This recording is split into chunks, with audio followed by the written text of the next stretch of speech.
Assalamualaikum warahmatullahi wabarakatuh.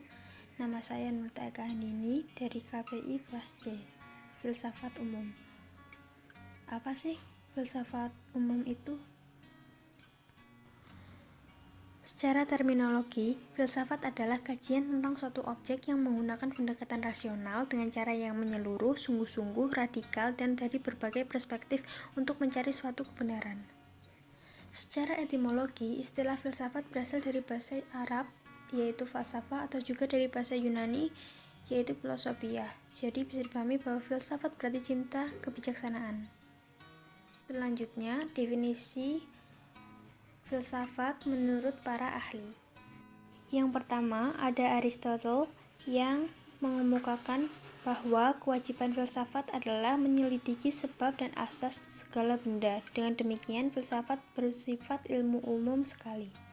Yang kedua ada Cicero mengemukakan bahwa filsafat adalah the mother of all the arts dan juga art vitae. Yang ketiga ada Johann Gottlieb Fichte. Beliau mengemukakan bahwa filsafat adalah ilmu dari ilmu-ilmu, yakni ilmu umum yang jadi dasar segala ilmu. Kemudian yang keempat ada Paul Nitrup.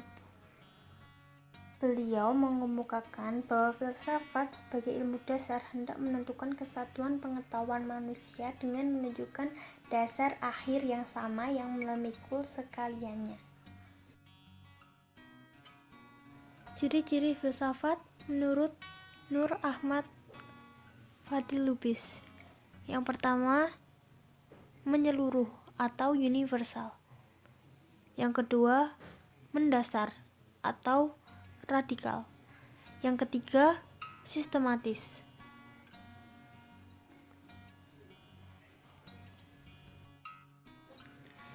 Kemudian ada ciri-ciri filsafat menurut beberapa ahli. Yang pertama deskriptif, yang kedua kritis, yang ketiga analisis, yang keempat evaluatif, dan yang kelima spekulatif.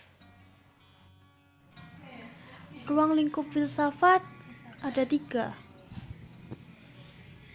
Yang pertama ontologi, yang kedua epistemologi, dan yang ketiga aksiologi. Ontologi sendiri berasal dari kata ontos yang berarti berada dan logos yang berarti ilmu. Yang kedua, epistemologi. Epistemologi berasal dari kata Yunani epistem yang berarti pengetahuan dan logos berarti pemikiran. Sedangkan aksiologi berasal dari kata axios yang berarti nilai dan logos yang berarti pemikiran.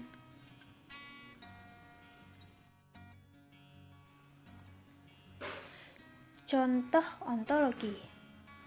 Apa hakikatnya pendidikan yang didirikan pemerintah? Epistemologi, kita harus tahu kenapa pendidikan itu harus didirikan dan apa yang melatar belakangi pendidikan di negara ini. Yang ketiga, aksiologi. Apa nilai yang terkandung dalam pendidikan tersebut? Manfaat mempelajari filsafat sebagai berikut.